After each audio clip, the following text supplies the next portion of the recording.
Hi, welcome to Litfish channel. இன்னைக்கு நம்ம பார்க்க போகிற topic my journey transforming dreams into actions by doctor APJ Abdul Kalam. So already 11 டாபிக்ஸ்க்கு videos தனித்தனியாக டீட்டெயில்டாக போட்டிருக்கேன். இப்போ 12th topic a life in science, அது வந்து டீட்டெயிலாக பார்க்கலாம். ஸோ 1998 வந்து பொக்ரான்ற பிளேஸில் வந்து செகண்ட் நியூக்ளியர் டெஸ்ட் வந்து பண்ணாங்க. ஸோ அதுக்கப்புறம் தான் வந்து டாக்டர் கலாமோட பார்ட் வந்து ரொம்பவே வந்து இருக்குது. சயின்ஸ் அண்ட் டெக்னாலஜி ஃபீல்டில் வந்து நிறைய விஷயங்கள் வந்து கான்ட்ரிபியூட் பண்ணியிருக்காரு.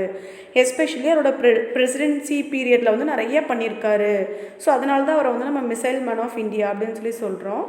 மறுபடியும் எதை பற்றி திங்க் பண்ணுறாரு அப்படின்னா அவங்க அம்மா பற்றி, ராமநாதபுரம் பற்றி, எஸ்பெஷலி வந்து ராமநாதபுரம் ஒரு ஸ்கூலில் படித்தார் இல்லையா, ஸ்குவாட் ஸ்கூல். ஸோ அதை பற்றி வந்து நினச்சி பார்க்குறாங்க. ஸோ அங்கே படித்தப்போ ஒரு டீச்சர் வந்து அவரை ரொம்ப இன்ஸ்பயர் பண்ணியிருக்காங்க. யார் அப்படின்னா ரெவரண்ட் ஐயாதுரை சாலமன் அப்படின்னு சொல்லிட்டு.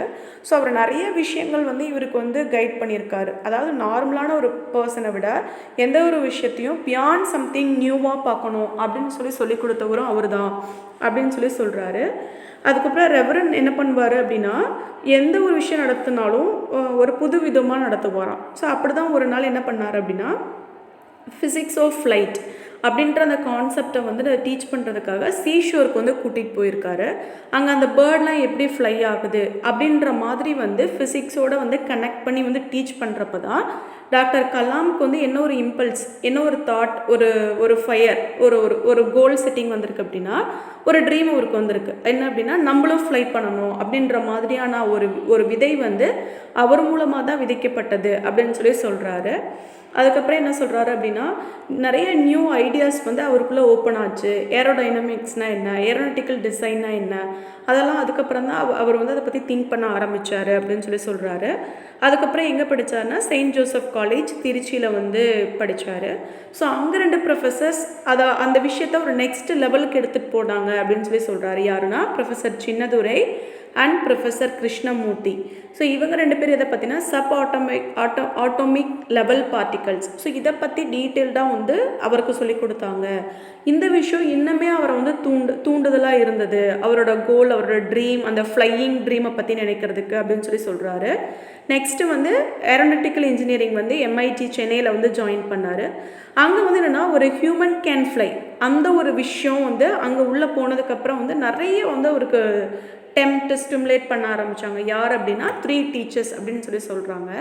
அவருக்கு இருந்த கனவுக்கு வந்து ஒரு ஃபுல் ஷேப் கொடுத்ததே இவங்க 3 பேர் தான் அப்படின்னு சொல்கிறாரு. யாருன்னா ப்ரொஃபஸர் ஸ்பாண்டர். அவர் வந்து he is an Australian. So ஒரு ஆஸ்திரேலியன் டீச்சர். அவர் வந்து டெக்னிக்கல் அண்ட் ஏரோடைனமிக்ஸை பற்றி சொல்லி கொடுத்தாரு. ப்ரொஃபஸர் KAV பாண்டலை, இவர் வந்து aero structure design and analysis பற்றி சொல்லி கொடுத்தாரு. அதுக்கப்புறம் ப்ரொஃபஸர் நரசிங்க ராவ், இவர் வந்து தியேட்ரிக்கல் ஏரோடைனமிக்ஸ். ஸோ இதை பற்றிலாம் சொல்லி கொடுத்ததுக்கப்புறம் தான் கலாமுக்கு வந்து நிறைய ஐடியாஸ், நிறைய விஷயங்கள் லேர்ன் பண்ணிக்கிட்டாரு. ஸோ ஏரோனாட்டிக்கல் இன்ஜினியரிங்கில் நிறைய விஷயங்கள் கற்றுக்கிட்டாரு அப்படின்னு சொல்கிறாரு. ஸோ இந்த டைமில் தான் வந்து என்ன ஆகுது அப்படின்னா ஜவஹர்லால் நேரு வந்து ஒரு விஷயத்தை வந்து எம்பசைஸ் பண்ணுறாரு ரொம்ப டீப்பாக. என்ன அப்படின்னா சயின்ஸ் டெக்னாலஜி வந்து இந்தியாவில் ரொம்ப நல்லா வெல் க்ரோத்தை நம்ம டெவலப் பண்ணணும் அப்படின்னு சொல்லிட்டு அதுக்கு இம்பார்ட்டன்ஸ் வந்து கொடுக்குறாரு. அதுக்கப்புறம் கலாமுக்கு வந்து 2 டிஃப்ரெண்ட் வேர்ல்டு இருக்குதுன்னு சொல்கிறாரு. ஒன்று வந்து ட்ரெடிஷ்னல் லைஃப், இன்னொன்று வந்து சயின்டிஃபிக் லைஃப். ட்ரெடிஷ்னல் லைஃப் அப்படின்னா அவருடைய பர்சனல் லைஃப், ராமேஸ்வரம், அவரோட இன்ஃப்ளூயன்ஸ்டு பர்சன்ஸ், அதெல்லாம் எப்படி இருந்துச்சு. சயின்டிஃபிக் அப்படின்னா சயின்ஸு, ஏரோனாட்டிக்கல் இன்ஜினியரிங், அது ரிலேட்டடாக எப்படி இருந்துச்சு அப்படின்ற மாதிரி 2 வேர்ல்டு இருந்துச்சுன்னு சொல்கிறாரு. அதுக்கப்புறம் MITயில் அவரோட ஸ்டடீஸை முடிச்சதுக்கப்புறம் ஜாப்பில் வந்து ஜாயின் பண்ணுறாரு. எங்கே அப்படின்னா TTP and P. ஸோ அதில் வந்து ஜாயின் பண்ணுறாரு. அதில் இருந்த அந்த ஒரு செக்ஷன் ADE அப்படின்ற செக்ஷனை வந்து டெவலப் பண்ணி GEMமாக வந்து டெவலப் பண்ணுறாங்க. GDM full form ground equipment machine. So அந்த ஒரு இதுவாக வந்து அந்த பிளேஸை வந்து டெவலப் பண்ணுறாங்க அப்படின்னு சொல்கிறாங்க. அதுக்கப்புறம் த டைரக்டர் ஆஃப் ADE வந்து யார் அப்படின்னா டாக்டர் மெடிரேட்டா என்ன சொல்கிறாரு அப்படின்னா ஒரு டீம் 4 பேர் இருக்க ஒரு டீமை வந்து ஃபார்ம் பண்ணுறாரு. எதுக்கு அப்படின்னா ஒரு ஃப்ளையிங் மிஷினை வந்து உருவாக்கணும் அப்படின்றதுக்காக 3 இயர்ஸாக அந்த ப்ராஜெக்ட்டுக்காக வந்து ஒர்க் பண்ணுறாங்க. அந்த ப்ராஜெக்ட் நேம் வந்து நந்தி ஹோவர் கிராஃப்ட் ப்ராஜெக்ட். ரொம்ப சக்ஸஸ்ஃபுல்லாக வந்து அதை கம்ப்ளீட் பண்ணிவிட்டு யார் முன்னாடி ப்ரெசென்ட் பண்ணுறாங்க அப்படின்னா அப்போ இருந்த defence minister V K Krishna Menon முன்னாடி வந்து ப்ரெசென்ட் பண்ணுறாங்க. ஸோ அதை பார்த்துட்டு அவர் ரொம்பவே அப்ரிஷியேட் பண்ணுறாரு.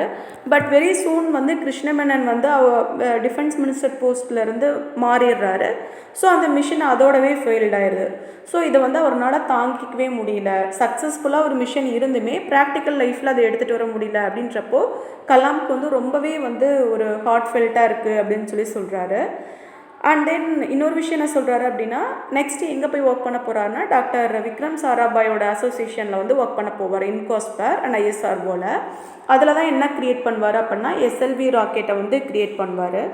ஸோ அதில் நிறைய விஷயங்கள் வந்து என்னென்னா கற்றுக்குவார். ஸோ இன்னொரு விஷயம் என்ன சொல்கிறாருன்னா எஸ்எல்வி எப்படி க்ரியேட் பண்ணால் என்னென்ன ப்ராப்ளம்ஸ்லாம் ஃபேஸ் பண்ணேன் இந்த மாதிரி டீட்டெயில்டு இன்ஃபர்மேஷன்லாம் விங்ஸ் ஆஃப் ஃபயரில் வந்து நான் பேசியிருக்கேன், அந்த புக்கில் பேசியிருக்கேன் அப்படின்னு சொல்லி அவரே மென்ஷன் பண்ணியிருக்காரு.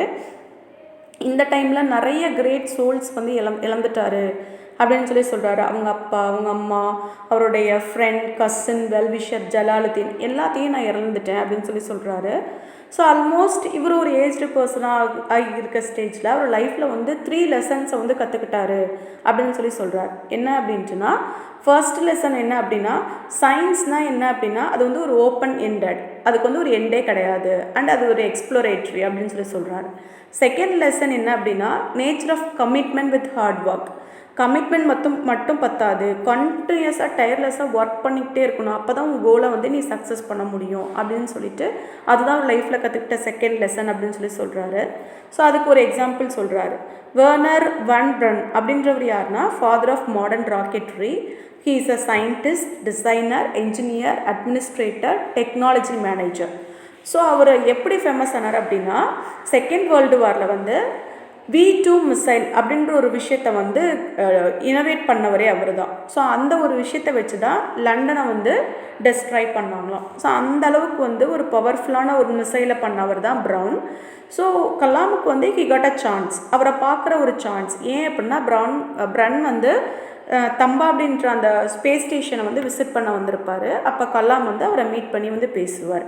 அப்போ வந்து பிரன் வந்து ஒரு ஸ்டேட்மெண்ட்டை வந்து சொல்கிறார். என்ன அப்படின்னா total commitment with involvement is important for goal setting. Life and goal are same, not a different paths. அதாவதுன்னா உன்னோட லைஃப் ஃபுல்லாகவே உன்னோட கோல் தான் உன் லைஃப் வேறு கோல் வேறு அப்படின்னு நீ பார்க்கவே கூடாது. அப்படி இருந்தால் மட்டும்தான் உன் கோலை வந்து நீ அட்டைன் பண்ண முடியும் அப்படின்னு சொல்லியிருப்பார். ஸோ அதை வந்து அவரோட லைஃப்பில் வந்து ரொம்ப சீரியஸாக எடுத்துகிட்டு வந்து கலாம் வந்து அதை எடுத்துக்குவார் அப்படின்னு எடுத்துக்கிட்டாருன்னு சொல்கிறாரு. அண்ட் தேர்ட் லெசன் வந்து SLV3 ப்ராஜெக்டை வந்து எப்படிலாம் என்னெல்லாம் நடந்துச்சு அப்படின்றத பற்றி சொல்கிறாரு. ஃபஸ்ட்டு டைம் லான்ச் பண்ணுறாங்க, ஃபுல்லாக டிசாஸ்டரில் முடிஞ்சிருச்சு. ஸ்டேஜ் 1 வந்து பர்ஃபெக்டாக பர்ஃபார்ம் பண்ணுறாங்க. ஸ்டேஜ் 2 வந்து அவுட் ஆஃப் கண்ட்ரோல் ஆகிடுச்சு. ஸ்டேஜ் 3 வந்து 317 செகண்ட்ஸில் வந்து அந்த மிசைல் வந்து டெர்மினேட் ஆகிடுச்சு. ஸோ டோட்டலாக வந்து அப்செட் ஆகிட்டாரு அப்படின்னு சொல்கிறாரு. யார்கிட்டையும் பேசலை, எதுவுமே பண்ணலை. ரீசன் என்னன்னு தெரியல. ஸோ ஒரு லாங் ஸ்லீப் வந்து தூங்க ஆரம்பிச்சிட்டார். தூங்கி எந்திரிச்சதுக்கப்புறம் மறுபடியும் ஓகே முடிஞ்சு போச்சு, மறுபடியும் என் ஒர்க்கை கண்டினியூ பண்ணுறேன் அப்படின்ற மாதிரி வந்து ஒர்க் பண்ண ஆரம்பிச்சிட்டாரு அப்படின்னு சொல்கிறாரு. அதுக்கப்புறம் கலாம் வந்து மாறி வந்து ISROவில் ஒர்க் பண்ணுறாரு, DRDOவில் ஒர்க் பண்ணுறாரு. அப்போ நிறைய மிசைல்ஸ் சிஸ்டம்ஸில் வந்து பார்ட் எடுத்துக்கிறாரு. பிருத்வி, ட்ரிஷூல், நாக் அண்ட் அக்னி எல்லாத்துலேயுமே வந்து இவரோட கான்ட்ரிபியூஷன் இருக்குது அப்படின்னு சொல்கிறாரு. அதுக்கப்புறம் அவரோட லைஃப்பில் வந்து நிறைய ஆஸ்பெக்ட்ஸ் ஆஃப் லைஃப் வந்து டிஃப்ரெண்ட் ஷேப்ஸ், நிறைய அப்ஸ் அண்ட் டவுன்ஸ் எல்லாமே பார்த்துருக்காரு. அதில் நிறைய பேர் அவர் கூட வந்து ஸ்பிரிச்சுவல் சோல்ஸ் நிறைய பேர் வந்து ட்ராவல் பண்ணியிருக்காங்க அப்படின்னு சொல்கிறாரு. ஸோ இந்த விஷயங்கள்லாம் தான் வந்து இந்த டாப்பிக்கில் டிஸ்கஸ் பண்ணியிருக்காரு. இதுலேருந்து என்ன சொல்ல வர்றாரு அப்படின்னா ஒரு விஷயம் நம்ம பண்ணுறோம், உனக்கு ஒரு கோல் இருக்குது, ஒரு ட்ரீம் இருக்குது அப்படின்னா கம்ப்ளீட்டாக you just dedicate your self, கண்டிப்பாக உன்னால் சக்ஸஸ் பண்ண முடியும் அப்படின்னு சொல்கிறாரு. இந்த வீடியோ உங்களுக்கு பிடிச்சிருந்தால் லைக் பண்ணுங்கள், ஷேர் பண்ணுங்கள், மறக்காமல் என் வீடியோவை சப்ஸ்கிரைப் பண்ணுங்கள். தேங்க்யூ.